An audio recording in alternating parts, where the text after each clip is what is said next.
Good evening students. Standard 11th ઇંગ્લિશની અંદર આપણે આજે એક્ટિવ અને પેસિવ વોઇસના પેરેગ્રાફ જે છે તેની ચર્ચા કરીશું. લાસ્ટ વિડીયોઝની અંદર આપણે અલગ અલગ ટેન્સના જે એક્ટિવ અને પેસિવના જે ફોર્મેશન હતા તેની આપણે વાત કરી હતી અને એક્ઝામની અંદર તો તમને પેરેગ્રાફ જ પૂછાવાના છે. તો સેન્ટેન્સીસ પરથી હવે પેરેગ્રાફની આપણે પ્રેક્ટિસ થોડી કરવાની છે કે જ્યારે પેરેગ્રાફ આપ્યા હોય એ પણ અલગ અલગ ટેન્સના, બરાબર, આની અંદર અલગ અલગ ટેન્સના પણ પેરેગ્રાફ આવી શકે છે, કાં તો એક જ પેરેગ્રાફની અંદર અલગ અલગ ટેન્સના સેન્ટેન્સ પણ આવી શકે છે. એટલે આપણે જેટલું અત્યાર સુધી ભણ્યા છે તે બધી જ વસ્તુઓ એક સાથે આપણે ધ્યાનમાં રાખીને આ જે પેરેગ્રાફ્સ જે છે ચેન્જ ધ વોઇસના એનું આપણે સોલ્યુશન કરવાનું છે, બરાબર. એટલે ખાસ ધ્યાન આપીને સમજજો, કારણ કે અહીંયા પણ ઇઝીથી ધીમે ધીમે આપણે હાર્ડ લેવલ તરફ જઈશું કે જેથી તમને તકલીફ ન પડે સમજવાની અંદર, બરાબર. તો ચલો આપણે સ્ટાર્ટ કરીએ.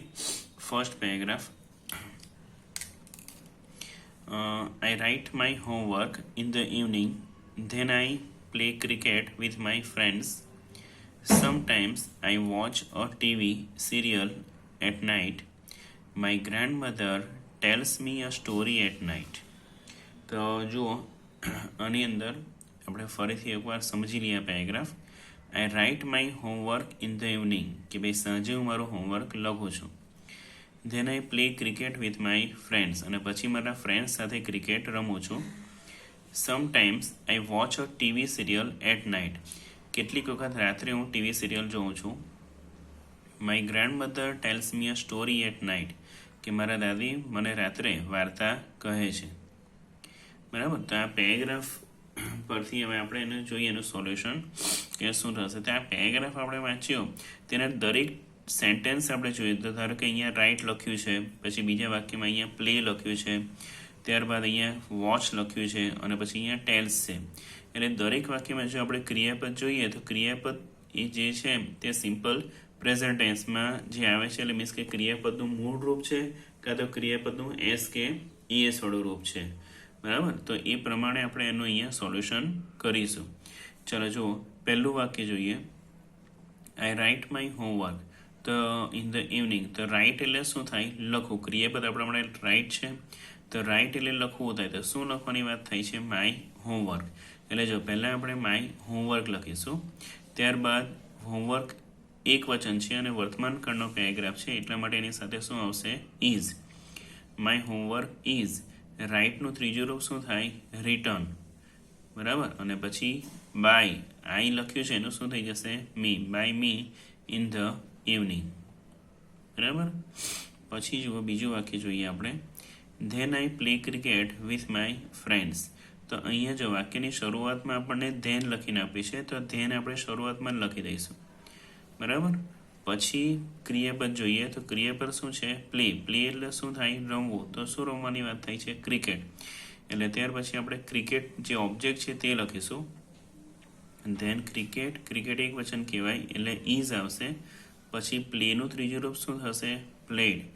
વિથ. હવે એ જો સમજો કે એ તો લખી દીધું, પણ આપણે બાય મી એવું લખીએ એ પહેલાં આપણે એની સાથે જે જોડાયેલા શબ્દો હોય તે આપણે લખવા પડે. એટલે વિથ માય ફ્રેન્ડ્સ જે છે વર્ડ એની સાથે કનેક્ટેડ છે. એટલે પ્લેડ લખ્યા બાદ ક્રિયાપદનું ત્રીજું રૂપ લખ્યા બાદ આપણે શું લખીશું? વિથ માય ફ્રેન્ડ્સ, બરાબર. અને પછી બાય લખીને આઈ જે સબ્જેક્ટ છે એની જગ્યાએ આપણે શું લખીશું? અહીંયા મી, બરાબર. એટલે તમારે એવું ધ્યાન રાખવાનું કે લાંબા સેન્ટેન્સીસ હોય તો એમાં ક્રિયાપદ સાથે જે શબ્દો સંકળાયેલા હોય તેની સાથે જ લખવાના, પછી બાય અને પછી કરતા લખી શકાય.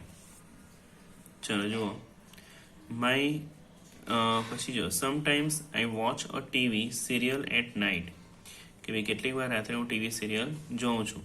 તો અહીંયા જુઓ, સમટાઈમ્સ પણ વાક્યની શરૂઆતમાં છે તો એને પણ આપણે શરૂઆતમાં જ લખી દેવાનું. પછી વોચ એટલે જોવું, તો શું જોવાની વાત થાય છે?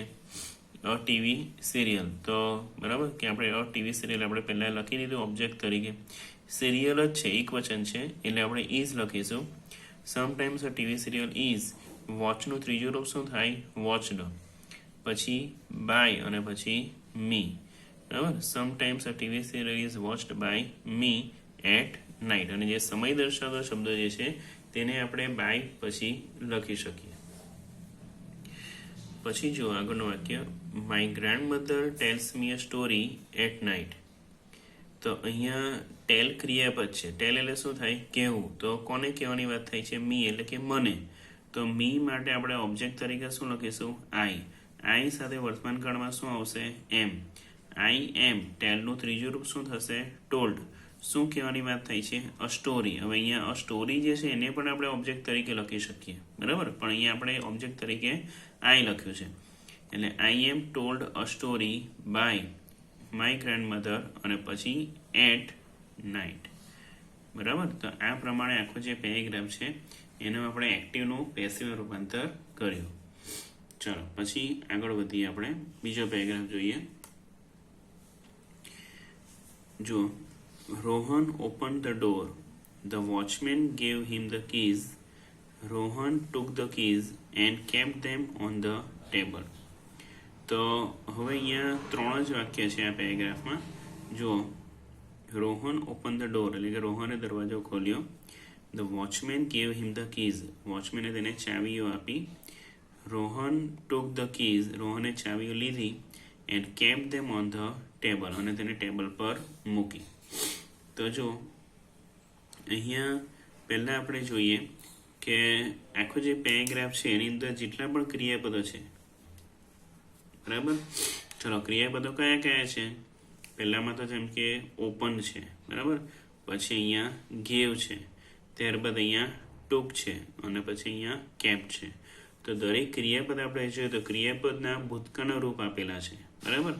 એટલે એનો અર્થ શું થયો કે આખો જે પેરેગ્રાફ છે તે ભૂતકાળમાં છે. તો જોઈએ આપણે કેવી રીતે એનું આપણે પેસિવમાં રૂપાંતર કરીએ. તો જો અહીંયા ઓપન છે તો શું ઓપન કરવાની વાત થઈ છે? The door. એટલે પહેલાં આપણે ધ ડોર લખીશું, પછી એક વચન છે અને ભૂતકાળ છે એટલે વોઝ લખીશું. The door was opened by Rohan, બરાબર. The door was opened by Rohan. ત્યાર પછી જુઓ, the watchman gave him the keys. તો અહીંયા ગેવ એટલે આપવું, તો શું આપવાની વાત થઈ છે? The keys. એટલે ધ કીઝ આપણે પહેલાં લખીએ, પછી બહુવચન છે એટલે ભૂતકાળ છે એટલે વેર લખીશું. The keys were. ગેવ ભૂતકાળનું રૂપ થાય પણ એનું ત્રીજું રૂપ જે છે તે ગીવન થશે એટલે આપણે ગીવન લખીશું અહીંયા. પછી ચાવીઓ કોને આપવાની વાત થાય છે? હિમ એટલે કે તેને. તો અહીંયા ટુ હિમ લખવું પડે, બરાબર. ક્રિયાપદનું ત્રીજું રૂપ લખ્યું, પછી ટુ લખ્યા, પછી અહીંયા આપણે હિમ લખીશું. ત્યાર પછી બાય અને કર્તા કોણ છે? The watchman. એટલે બાય પછી ધ વોચમેન લખાશે, બરાબર. ચાલો પછી જોઈએ, Rohan took the keys and kept them on the table. તો જો ટુક એટલે કે લેવું થાય, તો શું લેવાની વાત થાય છે? The keys. એટલે પહેલાં આપણે ધ કીઝ લખીશું, બરાબર. પછી જો હવે અહીંયા બહુવચન જ છે ઉપરના વાક્યની જેમ, એટલે અહીંયા ફરીથી આપણે વેર લખીશું. પછી ટૂંકનું ત્રીજું રૂપ શું થાય? ટેકન. એટલે ટૂંકની જગ્યાએ અહીંયા ટેકન લખાશે. હવે અહીંયા આ ચાવીઓ લેવાની ક્રિયા અને તેને ટેબલ પર મૂકવાની ક્રિયા, બંને ક્રિયા રોહન દ્વારા જ થાય છે. જો અહીંયા એન્ડથી વાક્ય જોડાયેલું છે એટલે અહીંયા આપણે બાય રોહન હમણાં નહીં લખીશું, વાક્યના અંતમાં લખીશું, બરાબર. એટલે આપણે ફક્ત અત્યારે એટલું લખીએ કે the keys were taken and. And પછી બીજા વાક્યમાં પણ જો ક્રિયાપદ શું છે? કેપ્ટ. કેપ્ટ એટલે મૂકવું. તો શું મૂકવાની વાત થાય છે? ધેમ. એટલે ચાવીઓ માટે અહીંયા ધેમ લખાયું છે, તો ધેમની જગ્યાએ આપણે અહીંયા ધે લખીશું ઓબ્જેક્ટ તરીકે. એન્ડ ધે, બરાબર. ધે પછી વેર લખાશે. ધે વેર બહુવચન છે એટલે વેર જ આવશે. પછી કેપનું ત્રીજું રૂપ શું થશે? કેપ્ટ. પછી જો ક્યાં મૂકવાની વાત થાય છે? ટેબલ પર. તો જો અહીંયા આ જે શબ્દો જે છે તે ક્રિયાપદ સાથે જોડાયેલા છે એટલે એને આપણે ક્રિયાપદ સાથે જ લખવા પડે. એટલે કેપ્ટ ઓન ધ ટેબલ પછી બાય અને પછી હવે કરતા બેવ જે વાક્ય છે, બેવ ક્રિયાઓ, ચાવી લેવાની ક્રિયા અને ટેબલ પર મૂકવાની ક્રિયા, બંને ક્રિયા કોના દ્વારા થઈ છે? રોહન દ્વારા. એટલા માટે આપણે શું લખીશું? બાય અને પછી રોહન, બરાબર. ખ્યાલ આવ્યો છેલ્લા વાક્યમાં કે ચાવીઓ લેવાની ક્રિયા અને તેને ટેબલ પર મૂકવાની ક્રિયા, બંને ક્રિયા રોહન દ્વારા થાય છે. તેથી આપણે શું કરીશું કે પહેલાં આ ચાવીઓ લેવાની જે ક્રિયા છે તે અને મૂકવાની ક્રિયા છે બંને ક્રિયાનો આપણે પેસિવમાં કન્વર્ટ કરી દીધું અને પછી એને આપણે છેલ્લે બાય સાથે કરતાને લખ્યું, બરાબર. એટલે વાક્ય શું બન્યું આપણું? The keys were taken and they were kept on the table by Rohan. Okay, ચાલો હવે આગળનું વાક્ય જોઈએ. Richa welcomed the new students. She gave a speech. The students praised her confidence. They cheered Richa. તો આ પણ એકદમ સહેલો પેરેગ્રાફ છે, બરાબર, સમજ પડે એવો જ છે, તો છતાં બી આપણે સમજી લઈએ કે Richa welcomed the new students, રીચાએ નવા વિદ્યાર્થીઓનું સ્વાગત કર્યું. શી ગેવ અ સ્પીચ, તેણે સ્પીચ આપી. The students praised her confidence, વિદ્યાર્થીઓએ તેનો કોન્ફિડન્સને વધાવ્યો. ધે ચીયર્ડ રીચા, અને તેમણે રીચાને પણ વધાવી લીધી. તો જુઓ અહીંયા આ પેરેગ્રાફ પણ આપણે ભૂતકાળમાં છે એવું ખ્યાલ આવે છે તમને, બરાબર. જો અહીંયા વેલકમ્ડ છે, અહીંયા ગેવ લખ્યું છે, અહીંયા પ્રેઝડ છે અને અહીંયા ચીયર્ડ છે. એટલે ચારે ચાર જે ક્રિયાપદો છે તેના એ પણ શેના છે? ભૂતકાળના છે, બરાબર. એટલે આખો પેરેગ્રાફ ભૂતકાળનો છે. તો અહીંયા પણ આપણે આગળના પેરેગ્રાફની જેમ જ વોઝ અથવા તો વેર લખીશું. તો જો આપણે સ્ટાર્ટ કરીએ. જો હવે અહીંયા વેલકમ છે તો કોને વેલકમ કરવાની વાત થાય છે? The new students. એટલે આપણા માટે ઓબ્જેક્ટ શું છે? The new students. એટલે જો શરૂઆતમાં આપણે ધ ન્યૂ સ્ટુડન્ટ્સ લખ્યું. જો સ્ટુડન્ટ્સ બહુવચન છે એટલે એની સાથે વેર આવશે. The new students were welcomed by, અને પછી કરતા કોણ છે? રીચા, એટલે બાય રીચા, બરાબર. પછી જુઓ શી ગેવ અ સ્પીચ, કે ભાઈ તેણે એક સ્પીચ આપી. તો ક્રિયાપદ શું છે? ગીવ. ગીવ એટલે શું થાય? આપવું. તો શું આપવાની વાત થાય છે? A speech. એટલે સ્પીચ પહેલાં લખીશું. પછી ભૂતકાળ છે અને એક વચન છે એટલે was. A speech was given by her, બરાબર. A speech was given by her. પછી જો the students praised her confidence. તો પ્રેઝ એટલે વખાણ કરવું. તો કોને વખાણવાની વાત થાય છે? એના કોન્ફિડન્સની. તો અહીંયા હર કોન્ફિડન્સ પહેલાં લખાશે.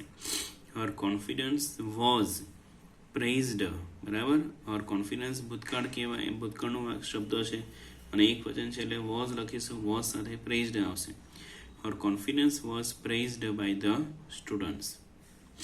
અને પછી જુઓ ધે ચીયર્ડ રીચા. તો ચીયર્ડ કરવું એટલે શું થાય? વધાવવું થાય. તો અહીંયા કોને વધાવવાની વાત થાય છે? રીચાને. એટલે પહેલાં આપણે રીચા લખીશું, બરાબર. રીચા એક વચન છે એટલે એની સાથે વોઝ આવશે. અને પછી ચીયર્ડનું ત્રીજું રૂપ ચીયર્ડ જ થશે, બરાબર. આ તો તમને ખ્યાલ છે જ કે ઈડી વાળું ક્રિયાપદ હોય એનું જે ભૂતકાળનું જે રૂપ હોય તે જ એનું ભૂતકૃતનું રૂપ બને છે. એટલે રીચા વોઝ ચીયર્ડ બાય, અને પછી તેની જગ્યાએ શું લખાશે? ધેમ. ઓકે. તો જો અહીંયા આપણે ખાસ એ વસ્તુ ધ્યાન રાખવાની કે દરેક વાક્યની અંદર આપણે પહેલાં એનો ટેન્સ ઓળખી લેવાનો. ટેન્સ ઓળખ્યા પછી એની સાથે આપણે ટુ બીનું રૂપ કયું લખવું છે તે આપણે ડિસાઇડ કરી શકીએ, બરાબર. એ ખાસ, કારણ કે ટેન્સ ઓળખવા સિવાય આપણે જો સ્ટાર્ટ કરી દઈએ તો આપણે એમાં કંઈ ને કંઈ ભૂલ થઈ શકે. હા, એટલે ખાસ તમારે એ વસ્તુનું ધ્યાન રાખવાનું કે દરેક વાક્ય, દરેક પેરેગ્રાફને વ્યવસ્થિત રીતે સમજીને પછી જ એને સ્ટાર્ટ કરવાનું, બરાબર. ચાલો જો હવે આગળનો પેરેગ્રાફ જોઈએ. Mr. Desai teaches us English well. Sometimes he tells us jokes. He never punishes us. He wears simple clothes. તો ચાલો વિદ્યાર્થી મિત્રો હવે આની અંદર જોઈએ તો ક્રિયાપદ જુઓ તો પહેલામાં ટીચીસ લખ્યું છે, બરાબર. બીજા વાક્યમાં અહીંયા ટેલ્સ છે. ત્રીજા વાક્યમાં આપણે પનિશ લખ્યું છે અને અહીંયા વેર્સ છે. તો દરેક ક્રિયાપદ જે છે તે એસ કે એસ વાળો રૂપ છે દરેકમાં. એટલે એના પરથી આપણને ખબર પડે કે આ પેરેગ્રાફ જે છે તે સિમ્પલ પ્રેઝન્ટ ટેન્સનો છે. હવે સિમ્પલ પ્રેઝન્ટ ટેન્સનો પેરેગ્રાફ હોય તો આપણે એમાં ટુ બીના રૂપ તરીકે એમ, ઇઝ કે આર લખીશું. કોને ધ્યાનમાં રાખીને? ઓબ્જેક્ટને ધ્યાનમાં રાખીને, બરાબર. કર્મને ધ્યાનમાં રાખીને. તો આપણે સ્ટાર્ટ કરીએ પેરેગ્રાફ. જુઓ ટીચીસ, તો ટીચ એટલે ભણાવવું થાય. તો શું ભણવાની વાત થાય છે? ઇંગ્લિશ. તો પહેલાં અહીંયા આપણે ઇંગ્લિશ લખ્યું, બરાબર. તો ઇંગ્લિશ એક વચન કહેવાય એટલે ઇઝ લખાશે, બરાબર. પછી ટીચનું ત્રીજું રૂપ શું થાય? ટોટ. પછી અહીંયા કોને ભણવાની વાત થઈ છે? અસ એટલે કે અમને, એટલે to us. English is taught to us by mister Desai. બરાબર. ચલો પછી બીજું વાક્ય જોઈએ કે sometimes he tells us jokes. કેટલીક વખત એમને જોક્સ કહે છે. તો સમટાઈમ્સ શબ્દ જે છે શરૂઆતમાં, એને શરૂઆતમાં જ લખી દેવાનો. બરાબર, એને કોઈ ચેન્જ નહીં થાય. પછી ક્રિયા પર શું છે? ટેલ. ટેલ એટલે કહેવું. તો શું કહેવાની વાત થાય છે? જોક્સ. તો અહીંયા આપણે જોક્સ પણ ક્રિયા આપણા માટે કર્મ છે, અને વી જે છે, અસ જે છે, એ પણ આપણા માટે કર્મ છે. કોને કહે છે? તો આપણને. તો અહીંયા આપણે અસની જગ્યાએ આપણે અહીંયા વી લખીને વાક્ય શરૂઆત કરીશું. વી સાથે આર આવશે, બહુવચન છે એટલા માટે. ટેલનું ત્રીજું રૂપ શું થાય? Told. We are told jokes. બરાબર, we are told jokes by him. બરાબર, we are told jokes by him. પછી હી નેવર પનિશિસ અસ. તો અહીંયા પણ જુઓ, પનિશ કરો તો કોને પનિશ કરવાની વાત થાય છે? અસ એટલે કે અમને. તો અસની જગ્યાએ આપણે શું લખીશું? વી. વી સાથે શું આવશે? આર. V are never. બરાબર, વી આર નેવર પનિશ્ડ. બરાબર, વી આર નેવર પનિશ્ડ. પછી કરતા કોણ છે? હી. એટલે આપણે શું લખીશું? By him. We are never punished by him. પછી જુઓ, હી વેર સિમ્પલ ક્લોથ્સ. બરાબર, કે તે સિમ્પલ ક્લોથ્સ પહેરે છે. તો વેર એટલે પહેરવું. તો શું પહેરવાની વાત થાય છે? Simple clothes. તો સિમ્પલ ક્લોથ્સથી વાક્યની શરૂઆત કરીએ તો પહેલાં સિમ્પલ ક્લોથ્સ લખાશે, પછી એની સાથે આર આવશે. બરાબર, સિમ્પલ ક્લોથ્સ આર, કારણ કે ક્લોથ્સ બહુ વજન છે એટલે સિમ્પલ ક્લોથ્સ આર. વેરનું ત્રીજું રૂપ શું થાય? Worn. Simple clothes are worn by him. બરાબર, એની જગ્યાએ આપણે શું લખીશું? હિમ. તો જો હવે આવી રીતે સિમ્પલ એવા પેરેગ્રાફ્સ હોય છે, પણ પરીક્ષાની અંદર બની શકે કે તમને થોડાક ડિફિકલ્ટ એવા પેરેગ્રાફ આવે, તો તમારે બસ એના નિયમો ધ્યાનમાં રાખવાના. બરાબર, અને ક્રિયાપદનું ત્રીજું રૂપ ને એ બધું તમને આવડતું હોય તો તમને આમાં કોઈ પ્રોબ્લેમ ન થાય. ચલો જો હવે આગળનો પેરેગ્રાફ જોઈએ. We get wood from trees. કે ભાઈ આપણને વૃક્ષો પર તરફથી આપણને શું મળે છે? લાકડું મળે છે. વુડ એટલે લાકડું થાય. Trees give shade to birds and animals. કે વૃક્ષો જે છે તે પક્ષીઓ અને પ્રાણીઓને શેડ એટલે છાંયડો આપે છે. We should grow more trees. કે આપણે વધારે વૃક્ષો રોપવા જોઈએ. We must not cut trees. આપણે વૃક્ષો કાપવા જોઈએ નહીં. તો જો હવે અહીંયા પેરેગ્રાફમાં અલગ અલગ છે. જેમ કે જો પહેલું વાક્યમાં ગેટ લખ્યું છે એટલે ક્રિયાપદનું મૂળ રૂપ છે. પછી ગીવ છે એ પણ મૂળ રૂપ છે. પછી જો અહીંયા શુડ આપ્યું છે, જ્યારે અહીંયા મસ્ટ આપ્યું છે, એટલે બે વાક્ય જે છે તે સિમ્પલ પ્રેઝન્ટ ટેન્સના છે, જ્યારે બે વાક્યની અંદર મોડલ એક્ઝિલરીનો યુઝ થયો છે. બરાબર. તો જો આપણે સોલ્યુશન કરીએ એનું. ગેટ એટલે મેળવવું થાય. તો શું મેળવવાની વાત થાય છે? વુડ. વુડ એટલે લાકડું. તો વુડ અહીંયા પહેલું લખીશું, એની સાથે ઇઝ આવશે. બરાબર, અહીં સંખ્યા અસંખ્ય હોય એટલે એને ગણી ન શકાય, એટલા માટે એને એક વચનમાં લખવામાં આવે. એટલે wood is got from trees અને પછી બાય અસ. બરાબર. ચાલો જો પછી બીજું વાક્ય જોઈએ. Trees give shade to birds and animals. તો અહીંયા ક્રિયાપદ શું છે? ગીવ. ગીવ એટલે શું થાય? આપવું. તો શું આપવાની વાત થઈ છે? શેડ. બરાબર, શેડ એટલે છાંયડો. તે આપણે પહેલાં લખી દઈશું. શેડ ઇઝ, એક વચન કહેવાય એટલે ઇઝ લખીશું. Given to birds and animals. બરાબર, shade is given to birds and animals by trees. ચાલો પછી જુઓ. We should grow more trees. તો જો અહીંયા ક્રિયાપદ શું છે? ગ્રો. ગ્રો એટલે ઉગાડવું. તો શું ઉગાડવાની વાત થાય છે? મોર ટ્રીઝ. એટલે પહેલાં આપણે મોર ટ્રીઝ લખીશું, પછી શુડ આપીશું એટલે શુડ લખી દેવાય. હવે મોડલ એક્ઝિલરી છે એટલે ક્રિયાપદના ત્રીજા રૂપ પહેલાં આપણે બી લખીશું. More trees should be grown by us. બરાબર ને? વી લખવી છે એટલે આપણે છેલ્લે શું લખીશું? અસ. પછી જુઓ, we must not cut trees. કે ભાઈ આપણે વૃક્ષો કાપવા જોઈએ નહીં. તો ક્રિયાપદ શું છે? કટ. કટ એટલે કાપવું. તો શું કાપવાની વાત થાય છે? ટ્રીઝ. એટલે ટ્રીઝ પહેલાં લખી દઈશું. Trees must not be cut by બીની જગ્યાએ શું લખાશે અસ. બરાબર, trees must not be cut by us, કે ભાઈ આપણા દ્વારા વૃક્ષો કપાવા જોઈએ નહીં. બરાબર, તો આ પ્રમાણે મોડલ એક્ઝિલરી હોય ત્યારે તમારે એટલું જ ધ્યાન રાખવાનું કે ક્રિયાપદના ત્રીજું રૂપ આપણે લખીએ તે પહેલાં આપણે બી લખવું પડે. બરાબર, નકાર વાક્ય હોય તો નોટ પહેલાં આવશે, પછી બી અને પછી ક્રિયાપદનું ત્રીજું રૂપ આવશે. બી અને ક્રિયાપદના ત્રીજા રૂપ વચ્ચે બીજો કોઈ શબ્દ આવશે નહીં. ઓકે, ચલો જો હવે આગળનો પેરેગ્રાફ જોઈએ.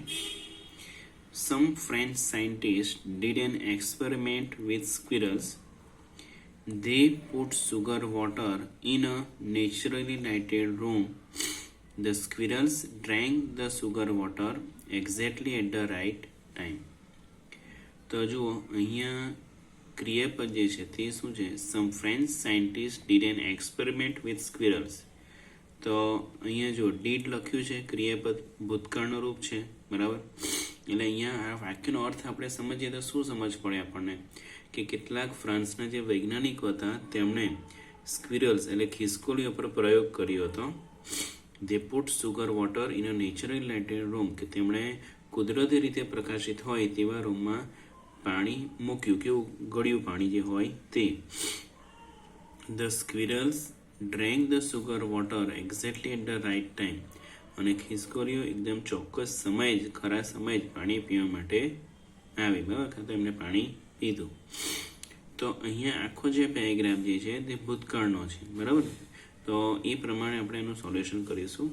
તો જો પહેલા વાક્યમાં ક્રિયાપદ શું છે? ડીડ. ડીડ એટલે કોઈ પણ કામ કરવું, તો શું કામ કરવાની વાત થાય છે? એક્સપેરિમેન્ટ કરવાની વાત થાય છે.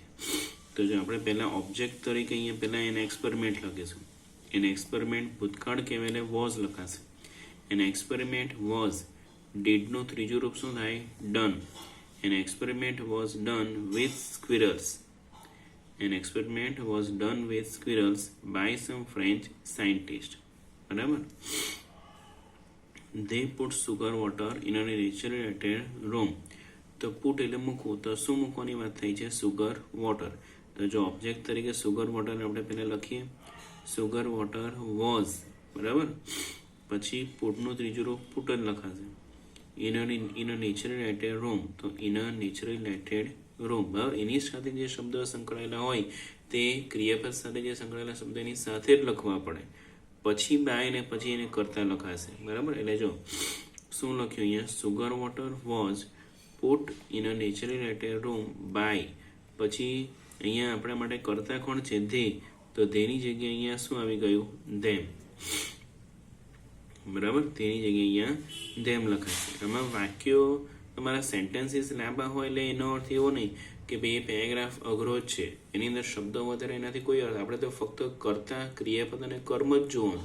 મેઇન વસ્તુ જે છે એ ત્રણે ત્રણ તમને ઓળખતા વ્યવસ્થિત રીતે આવડવા જોઈએ. The squirrels drank the sugar water exactly at the right time. તો જો હવે અહીંયા ક્રિયાપદ શું છે? ડ્રેન્ક. ડ્રેન્ક એટલે પીવું. તો શું પીવાની વાત થાય છે? The sugar water. એટલે જો પહેલાં ધ સુગર વોટર લખાશે. બરાબર, વોટર એક વચન કહેવાય એટલે એની સાથે વોઝ લખાશે. The sugar water was. હવે જુઓ ક્રિયાપદ અહીંયા શું છે આપણી પાસે? ડ્રેન્ક. તો ડ્રેન્કનું ત્રીજું રૂપ શું થશે? ડ્રંક. બરાબર, એની જગ્યાએ અહીંયા યુ લખાશે. The sugar water was drunk. હવે એની સાથે જે શબ્દો સંકળાયેલા છે એની સાથે લખીશું exactly at the right time. તો exactly at the right time એની સાથે લખાશે. પછી આપણે લખીશું કરતા, કે બાય, અને પછી આપણા માટે કરતા કોણ છે?